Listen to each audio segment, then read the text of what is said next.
good professional have a cost so much because you pay for what you get. But actually, we pay for what you get.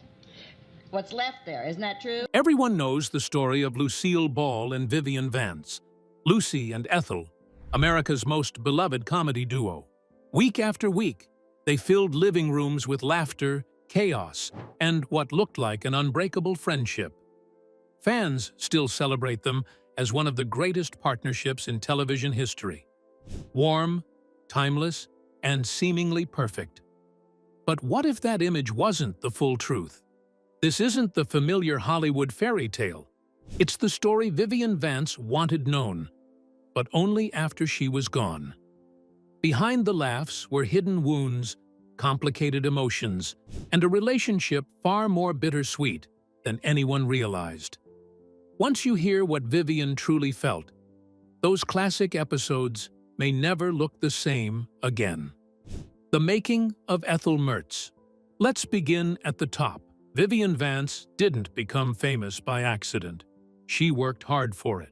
Vivian Roberta Jones was born on July 26, 1909, in Cherryvale, Kansas. She grew up in a strict Methodist home where performing was considered a sin. Vivian, on the other hand, was a renegade. She snuck away to act in school plays and worked on her skills in local theaters. She changed her identity to Vivian Vance and moved to Albuquerque, New Mexico, where she became a celebrity in the little theater scene by the time she was in her 30s. The Vivian Vance Playhouse is also named after her. She honed her voice for opera, her legs for dancing, and her spirit for the stage. She was meant to be amazing. But what about Hollywood? It wasn't easy. She went to New York in the 1930s to work as an understudy for Ethel Merman in shows like Anything Goes. In Let's Face It, she starred with Danny Kaye and performed 547 times. There was no doubt about her talent.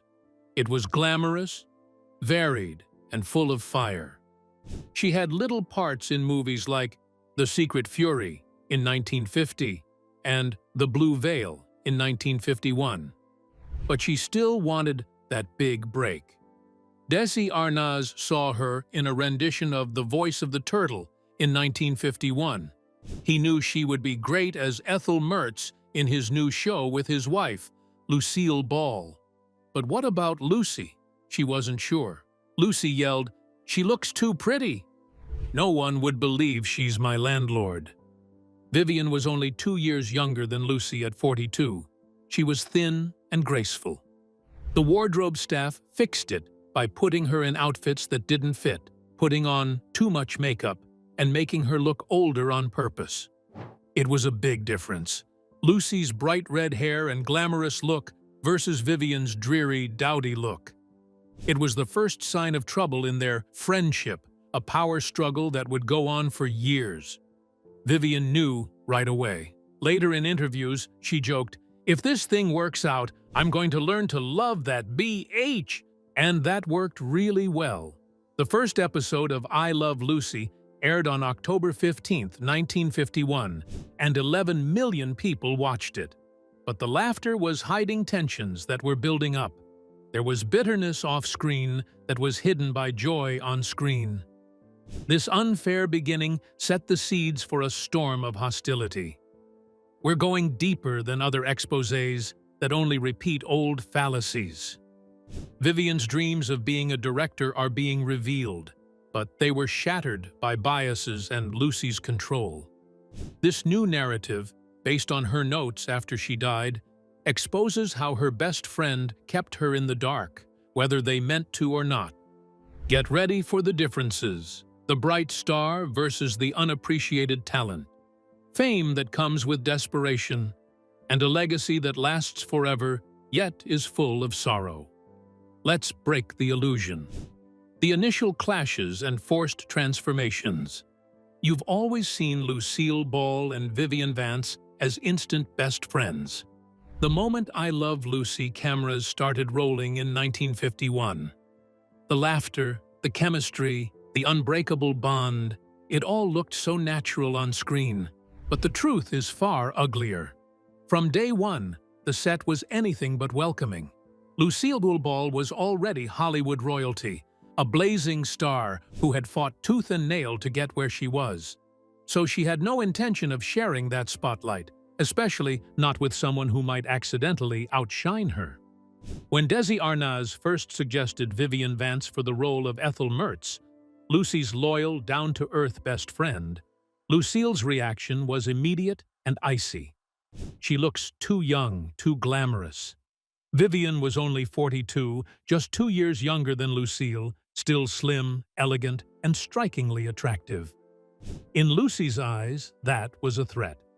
Ethel was supposed to be the frumpy, older, less glamorous sidekick, the perfect foil to make Lucy Ricardo shine even brighter. Having a beautiful, talented actress like Vivian on board made Lucille nervous. She didn't want competition. She wanted control. Desi, who had spotted Vivian in a stage revival and knew her acting chops were perfect, pushed hard. He convinced Lucy to give her a chance, but the compromise came at a steep price. Lucille made sure Vivian would never steal the show. The wardrobe department was instructed to transform her deliberately.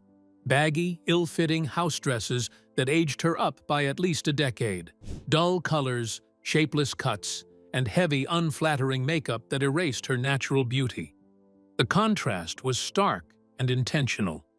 Lucille's vibrant red hair, glamorous outfits, and spotlight magnetism versus Vivian's dowdy, faded, safe appearance. It wasn't just character building. It was a calculated power move to keep Vivian firmly in the background. Vivian felt every bit of it. She knew she was being diminished.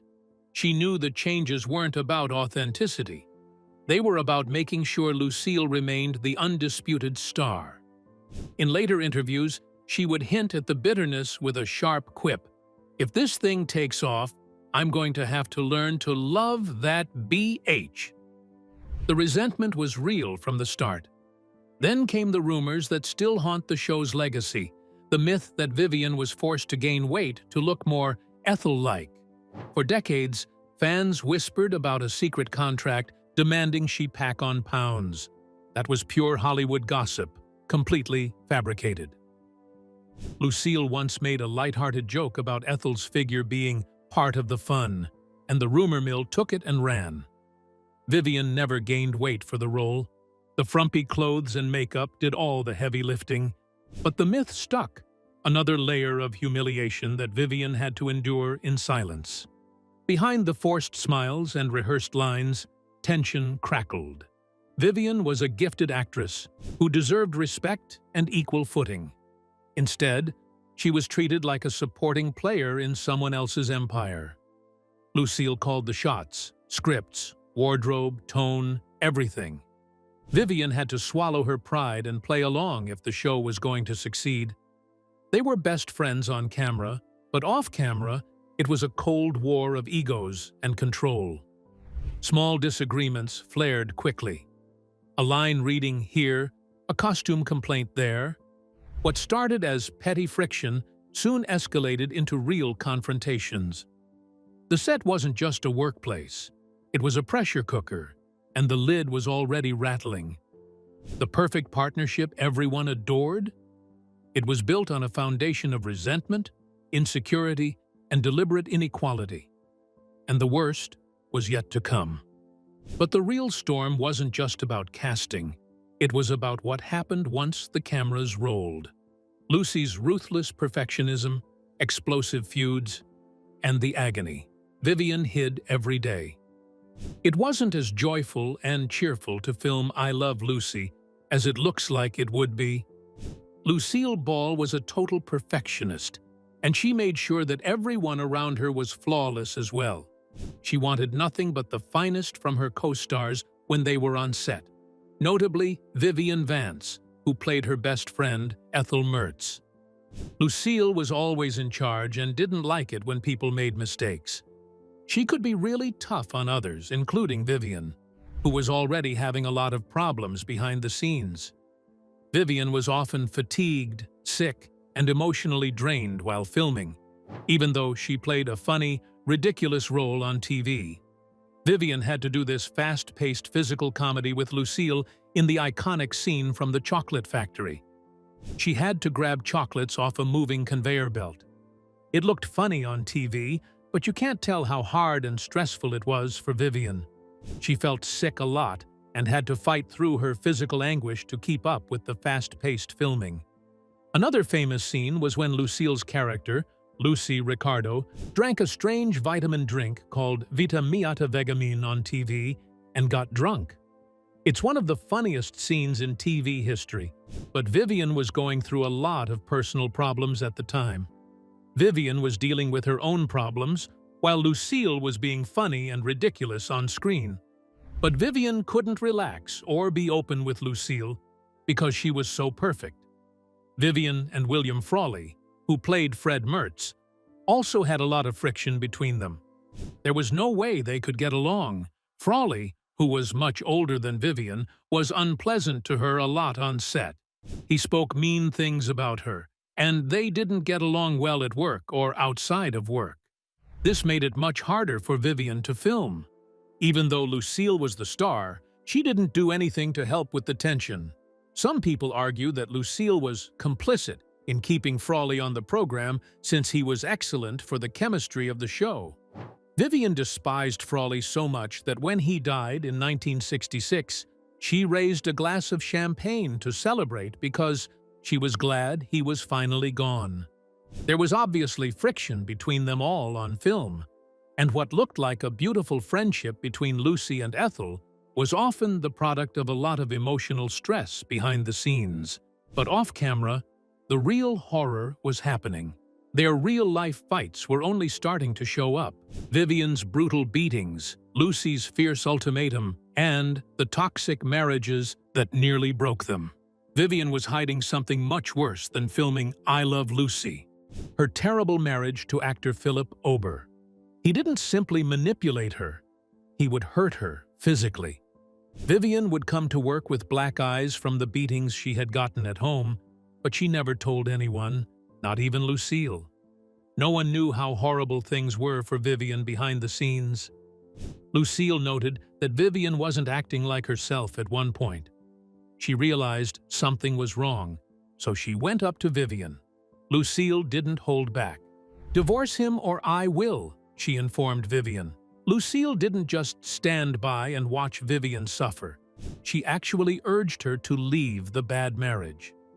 Lucille did something quite bold, but it wasn't as easy as it sounded. Vivian was in a bad relationship, and it wasn't easy for her to leave. Lucille was also going through her own pain at the same time. She and her husband, Desi Arnaz, were also having problems in their marriage. Desi cheated on Lucille and drank too much, and Lucille couldn't take it anymore. They got divorced because their marriage fell apart. Lucille's divorce was hard, but it also brought her and Vivian closer together. They both had been hurt before, so they understood each other in a way that no one else could. Even while Lucille was there for Vivian, her help wasn't always flawless. It sometimes seemed a little selfish. Lucille leaned on Vivian when she was having problems, but sometimes it was more about Lucille feeling better than it was about helping Vivian really recover from her own personal wounds.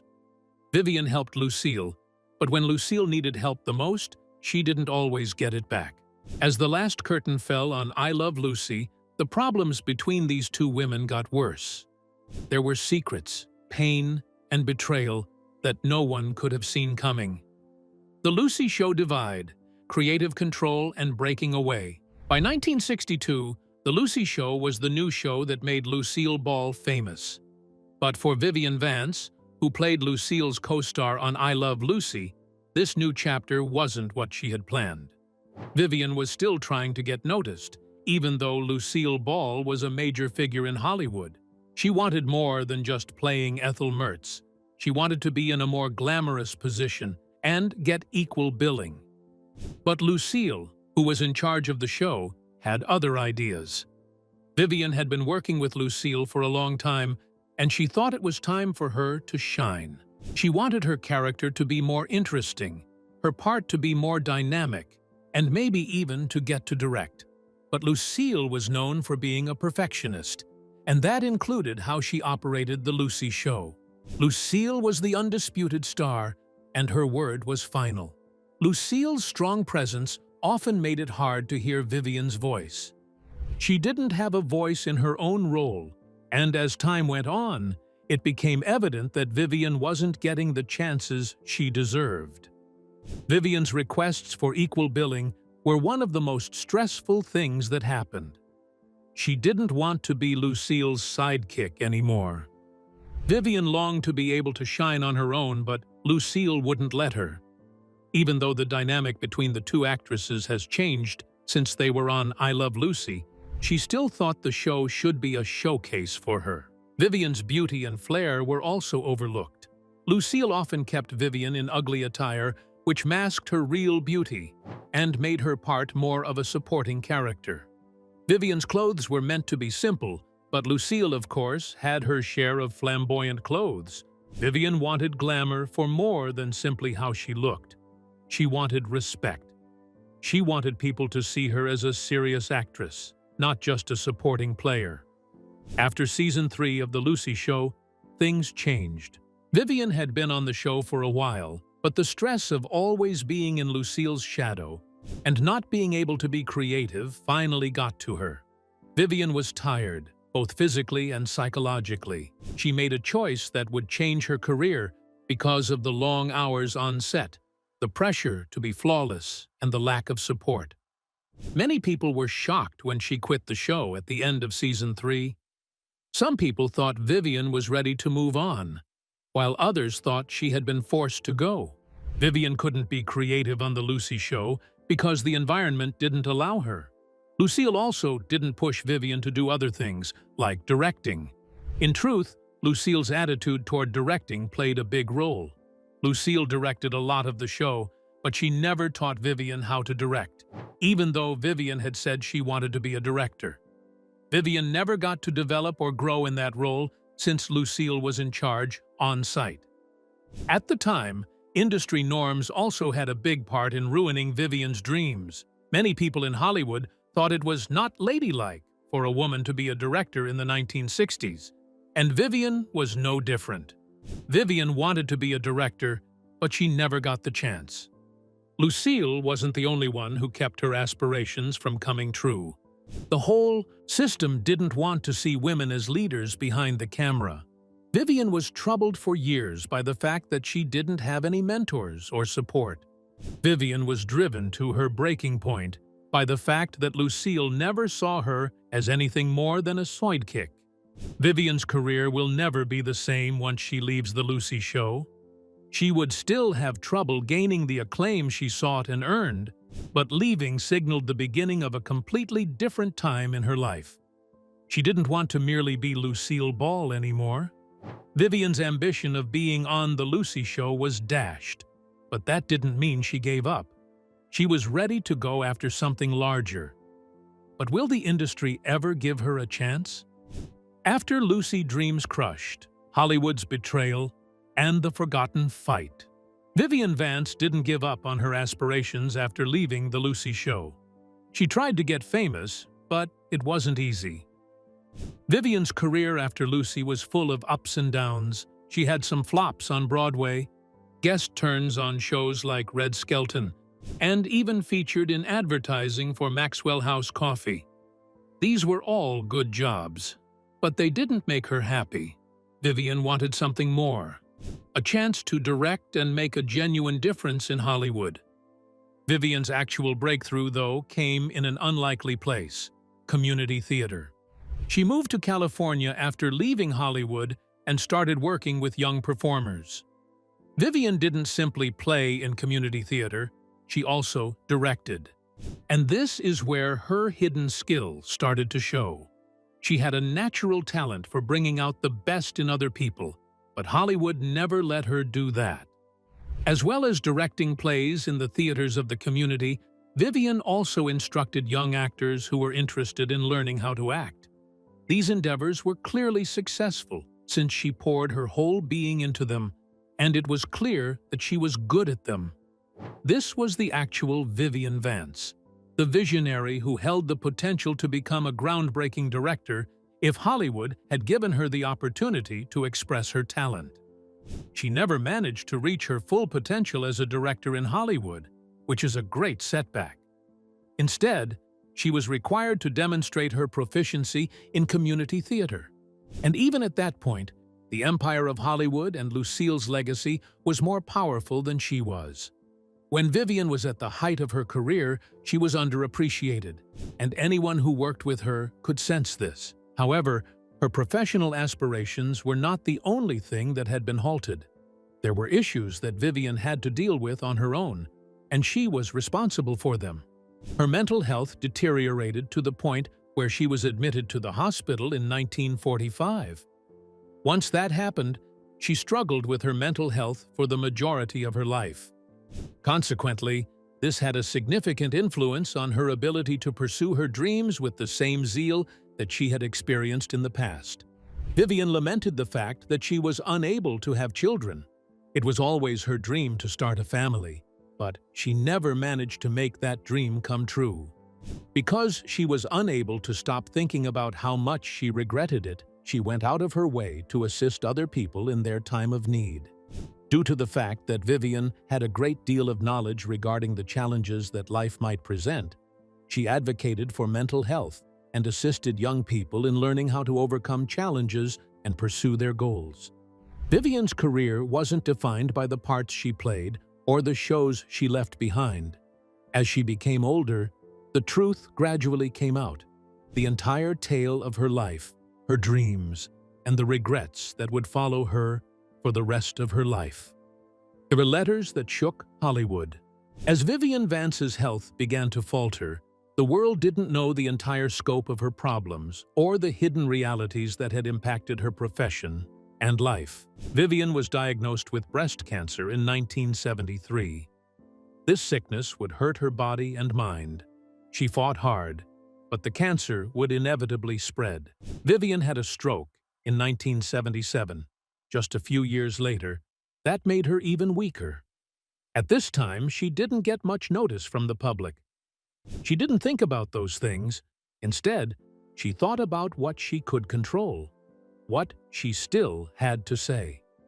Vivian made the decision to tell the secrets she had kept to herself for so long in her waning years. She told her friends and close pals what was bothering her in letters she wrote. These problems had been building up for years. These were her last words, and they showed a lady who had spent her whole life trying to find her place in an industry that never quite gave her the credit she deserved. Vivian wrote in these letters that she had always felt typecast and stuck in the position of Ethel Mertz, unable to get away from the shadow of her famous character. She was not only angry that people didn't recognize her, but she also felt the pressure of what the industry expected of her. She was never the main character, always the sidekick. Even though she was talented and wanted to direct, the industry wouldn't let her. She said that Lucille Ball had never been a mentor to her as an actress, and she had never been able to follow her directorial goals. Vivian's letters weren't all about problems, though. In her story, there was no bad guy, only a succession of problems. She didn't blame Lucille for everything that went wrong. Instead, she knew what each of them had been through. Vivian knew that Lucille had her own problems, and even though they were friends, there was always tension between them. She even said that Lucille was a hard person to deal with, but that she respected her anyhow. Paul Peterson, Vivian's best friend and a member of her inner circle in her latter years, said that respect was always at the heart of their relationship. Yes, they fought and became angry with each other, but they really cared for each other. Peterson remembered that Vivian's last years were full of regret. She wished she could have broken free from the limits that Hollywood had put on her, but there was also acceptance. Vivian knew that things didn't always go her way, but in the end, she chose serenity. Vivian's last goodbye wasn't just an end. It was the closure of a chapter that showed how complicated their relationship had been and how heavy their shared past was. Lucy's tears, Vivian's silence, and the truth they never said out loud. Lucille Ball couldn't ignore how serious things were getting as Vivian's health got worse. Lucille paid one last visit to see her old friend in August 1979, when it was evident that Vivian didn't have much time left. Lucille's visit was very emotional. When she got to Vivian's bedside, her eyes were full of tears. Even though there had been a lot of stress and problems between them over the years, Lucille's feelings were real. She grieved as she grasped Vivian's hand, knowing it was the end. Vivian was getting worse, and Lucille realized there was nothing she could do to stop it. Both women were vulnerable at that time, finally ready to admit how close they had been for so long. Vivian died on August 17, 1979, and the world lost one of its most admired actresses. The end of an era came with her death. She had been a part of TV history, but by the time she died, she was more than just Ethel Mertz. She was a woman who had been through a lot, dreams that didn't come true, regrets that were never uttered, and sufferings that were never shown. Lucille Ball was heartbroken after Vivian died. She openly mourned the death of her close friend, calling Vivian her sensational partner. This was an homage to the chemistry they had on film and the true relationship that had always been there. Lucille's public sorrow was real, but it didn't make their relationship any less complicated. What does this signify for their memory? After all the fighting, the arguments, and the camaraderie that kept them going, how would people remember them? Was their relationship really a friendship? Or was it just a long-lasting performance in front of the public? Only time will tell. The legacy Lucille Ball and Vivian Vance are forever remembered as one of television's most iconic duos. Their on-screen chemistry was electric, creating comedic moments that still resonate decades later. Lucy and Ethel weren't just characters, they became symbols of friendship, laughter, and the magic of classic TV. But behind the humor, their story was far more complex. Both women navigated the pressures of Hollywood, societal expectations, and personal struggles, all while maintaining a bond that endured despite the challenges. Vivian Vance's story is often overshadowed by Lucille's fame, but it's one of resilience and ambition. She wasn't just a sidekick, she was a talented actress and creative mind who yearned for recognition beyond comedic support. Vivian fought for more control over her career, pushing to direct, produce, and expand her roles. Yet, the industry and the era often limited her opportunities. She persevered despite personal hardships, including an abusive marriage and persistent health issues, determined to maintain her identity and passion for her craft. Lucille Ball, too, faced her own struggles. Behind the public persona of a fearless, hilarious star was a woman dealing with immense pressures, personal sacrifices, and the burden of fame. Lucille cared deeply for Vivian, but her position of power in Hollywood sometimes complicated their relationship. Decisions that impacted their careers and working conditions often created tension, even if unintentional. Balancing friendship with business and fame wasn't easy, and their bond endured moments of strain. Despite the challenges, their friendship remained remarkable. The truth about their relationship is far from the polished image television fans remember.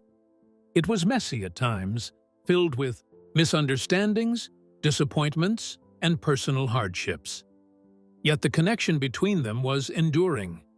They shared laughs, supported each other through pain, and celebrated one another's successes. Their story reminds us that meaningful relationships are rarely perfect. They require patience, forgiveness, and loyalty. Vivian and Lucille's friendship was authentic, even when flawed. It's a testament to the complexity of human connection, a mix of love, frustration, ambition, and care.